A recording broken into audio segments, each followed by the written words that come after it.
শুভ সন্ধ্যা বন্ধুরা। আজ ২৮ মার্চ শনিবার। আজকের সন্ধ্যার বরাক তথা সমগ্র আসামের গুরুত্বপূর্ণ খবরগুলি হল: বিধানসভা নির্বাচন নিয়ে এক উত্তপ্ত পরিস্থিতি। নোয়াগাঁও জেলার বরমপুর বিধানসভা কেন্দ্রের অন্তর্গত চাপানালার বরজুংজারে পুনরায় নির্বাচনী হিংসার ঘটনা সামনে এসেছে, যার জেরে গোটা এলাকায় চরম উত্তেজনা ছড়িয়েছে।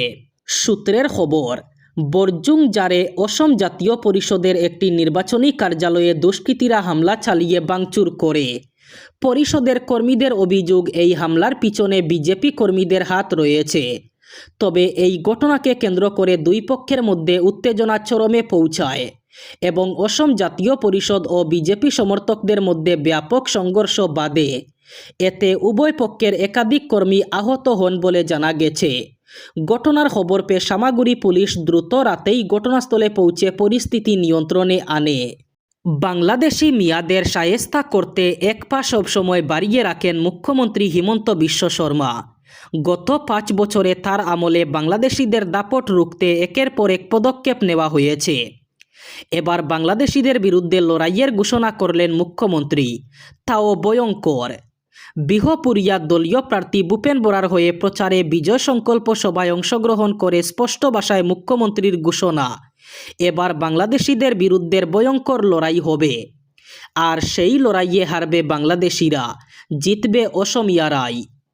কোনো অবস্থাতেই বাংলাদেশিদের আর শান্তিতে থাকতে দেওয়া হবে না। এবারের নির্বাচনে লড়াই হবে বলে প্রদেশ কংগ্রেসের সভাপতি গৌরব গগৈয়ের মন্তব্যের প্রসঙ্গ টেনে এনে মুখ্যমন্ত্রী বলেন, অসমিয়ারা আর কখনোই বাংলাদেশিদের স্বীকার করবে না। বাংলাদেশিদের বিরুদ্ধে লড়াই করে জিতবেও অসমিয়ারা। ভয়ঙ্কর লড়াই হবে এবার।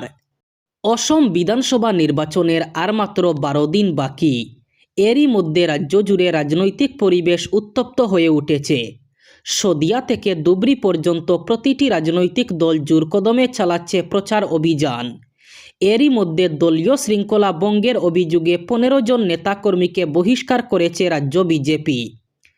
বিজেপির রাজ্য সভাপতি দিলীপ শইকিয়া জানিয়েছেন, বহিষ্কৃত সবাইকে অবিলম্বে কার্যকরভাবে 6 বছরের জন্য দলের প্রাথমিক সদস্য পদ থেকে বহিষ্কার করা হয়েছে। দলের মনোনীত প্রার্থীর বিরুদ্ধে নির্বাচনে অংশ নেওয়া এবং অন্য প্রার্থীকে সমর্থন করার অভিযোগেই এই পদক্ষেপ নেওয়া হয়েছে। বরপেটা বিধানসভা কেন্দ্রের উদ্ভব দাস, দিশপুর বিধানসভা কেন্দ্রের জয়ন্ত কুমার দাস, কলিয়াবর কেন্দ্রের জিতেন্দ্র সিং গৌর, বরকলা বিধানসভা কেন্দ্রের অমলেন্দু দাস, গোয়ালপাড়া পশ্চিম বিধানসভা কেন্দ্রের দনজিৎ রাবা, বঙ্গাইগাঁও বিধানসভা কেন্দ্রের চক্রধর দাস, বরপেটা বিধানসভা কেন্দ্রের গগনচন্দ্র হালই, কমলপুর বিধানসভা কেন্দ্রের অঙ্কুর দাস এবং লামডিং বিধানসভা কেন্দ্রের যশোদা দুলাল রক্ষিতকে বহিষ্কার করা হয়েছে। জ্বালানি সংকটের জেরে দেশ জুড়ে আবারও লাগু হবে লকডাউন। আম জনতার মনে ক্রমেই আতঙ্ক ছড়াচ্ছে। তবে কেন্দ্রীয় পেট্রোলিয়াম মন্ত্রী হরদীপ সিং পুরী জানিয়েছেন, লকডাউনের যে খবর ছড়াচ্ছে সবটাই ভুয়ো। কেন্দ্র মোটেই লকডাউনের মতো কড়াকড়ি করার কথা ভাবছে না। উল্লেখ্য, মধ্যপ্রাচ্যে যুদ্ধ এবং তার জেরে দেশে তৈরি হওয়া জ্বালানি সংকট নিয়ে সব রাজ্যের মুখ্যমন্ত্রীর সঙ্গে বৈঠকে বসেছেন প্রধানমন্ত্রী নরেন্দ্র মোদী। ওই বৈঠক ঘিরেই লকডাউনের জল্পনা আরও বাড়ছিল। মধ্যপ্রাচ্যের যুদ্ধের জেরে দেশ জুড়ে তৈরি হয়েছে জ্বালানি সংকট। গৃহস্থ গ্যাস বুকিংয়ের ক্ষেত্রে বেঁধে দেওয়া হয়েছে সময়সীমা। এলপিজি সিলিন্ডারের দাম বেড়েছে। পেট্রোল পাম্পেও তেল নেওয়ার জন্য লম্বা লাইন পড়েছে। যদিও কেন্দ্রের মতে জ্বালানি সংকটের যাবতীয় খবর ভুয়ো। দেশে পর্যাপ্ত জ্বালানি মজুত রয়েছে। এহেন পরিস্থিতিতে মুখ খুললেন পেট্রোলিয়াম মন্ত্রী হরদীপ সিং পুরী। আম জনতাকে আশ্বাস দিয়ে তিনি জানিয়েছেন, এখনই লকডাউনের মতো কড়াকড়ির পথে হাঁটবে না কেন্দ্র। ভারতীয় রেল ট্রেনের টিকিট সংক্রান্ত নতুন নিয়ম চালু করেছে। এতে অনেক পুরনো নিয়ম পরিবর্তন করা হয়েছে। যেমন আগে ট্রেন ছাড়ার 4 ঘন্টা আগে পর্যন্ত টিকিট বাতিল করার সুবিধা ছিল, কিন্তু এখন এই সময় পরিবর্তন করে পুরো 8 ঘন্টা করা হয়েছে।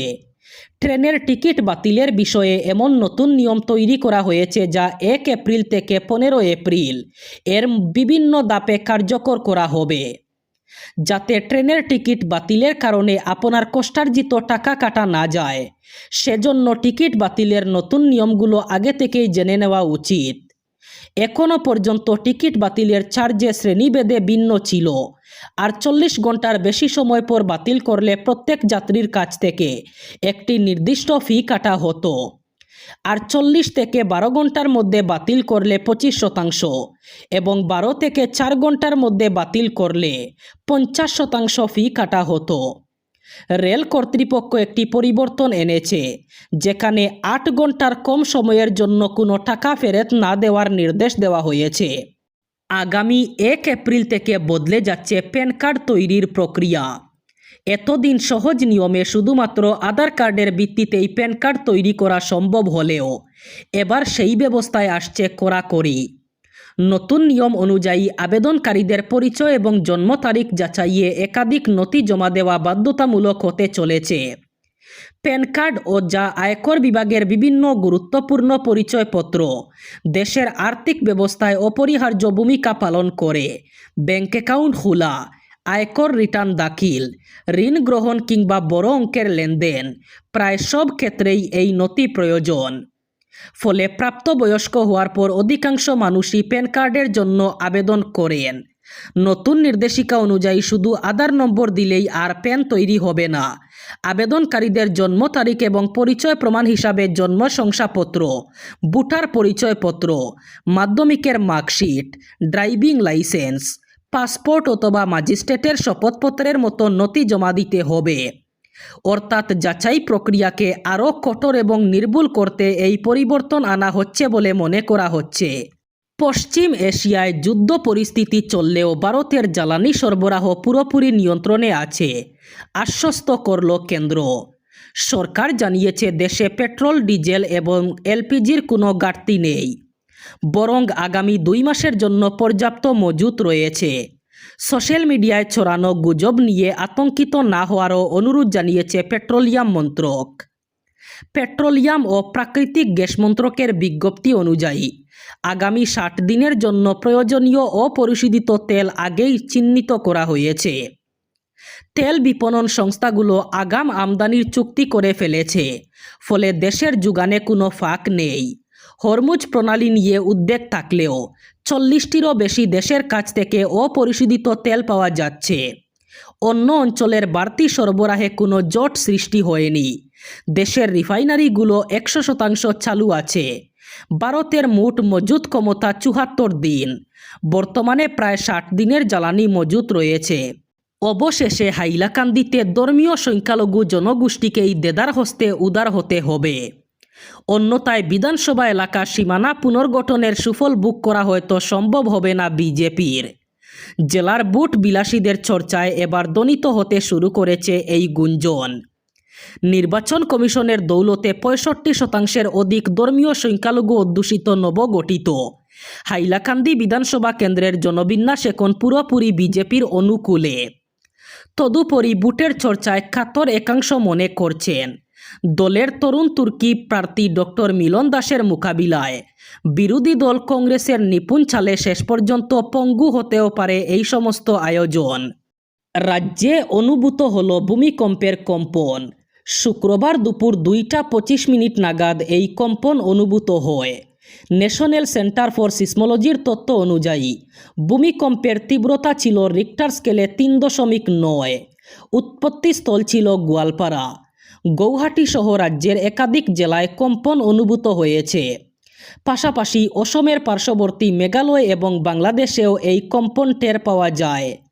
যদিও এখনও পর্যন্ত কোনো ক্ষয়ক্ষতি অথবা হতাহতের খবর পাওয়া যায়নি, তবুও প্রশাসন পরিস্থিতি খতিয়ে দেখছে। আসন্ন বিধানসভা নির্বাচনকে সামনে রেখে বরখলার ডলু এলাকায় বিজেপি প্রার্থী কিশোর নাথের সমর্থনে নির্বাচনী প্রচারে অংশ নিলেন প্রাক্তন মুখ্যমন্ত্রী তথা কেন্দ্রীয় মন্ত্রী সর্বানন্দ সোনোয়াল। এদিন তার আগমনে দলীয় কর্মী সমর্থকদের উষ্ণ অভ্যর্থনায় মুখর হয়ে ওঠে গোটা এলাকা। সবাই বক্তব্য রাখতে গিয়ে সর্বানন্দ সোনোয়াল কংগ্রেসকে তীব্র আক্রমণ করে বলেন, যে কাজ কংগ্রেস 55 বছরে করতে পারেনি সেই দলকে আবার সুযোগ দেওয়া উচিত নয়।